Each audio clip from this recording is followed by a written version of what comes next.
Gerek Adıyaman Dernekler Federasyonu heyeti ve başkanı olarak, gerek bir Adıyamanlı olarak, gerek bir sanayici olarak bizim hepimizin Adıyaman'a bir vefa borcumuzun olduğuna inanıyoruz.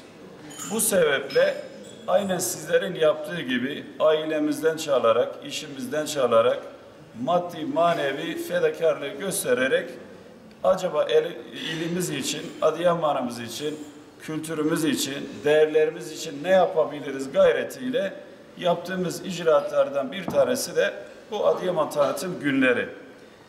Biz ekip arkadaşlarımızla İstanbul'da 30'a yakın 30 sayısı olan derneklerimizle ve 90 civarında yönetim kurulu ve delegelerimizle İstanbul'da birçok icraatlar yapıyoruz.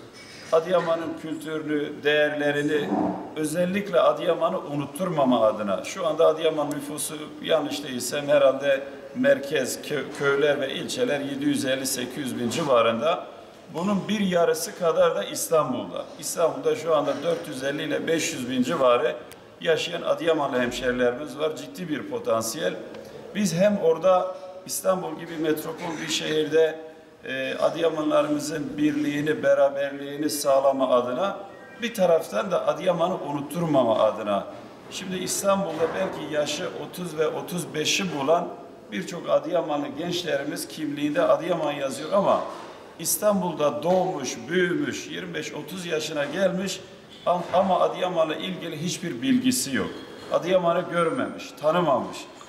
Dolayısıyla biz yaptığımız faaliyetlerden bir de inşallah önümüzdeki ay oradaki belediyelerimizin de desteğiyle her yıl 80-100 civarında gencimizi getiriyor. 3-4 gün Adıyaman'ın tüm ilçelerini, işte Safhan'ı, Nemrut'u, Cendere'yi, diğer ilçelerimizi gezdiriyor. Tekrar Adıyaman'a götürüyoruz. Buradaki gezimiz hani bir okulu veya kurumların öğrencileri gezdirdiği gibi değil.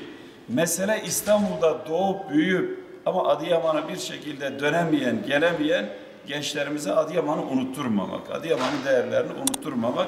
Buna benzer İstanbul'da birçok faaliyetlerimiz var.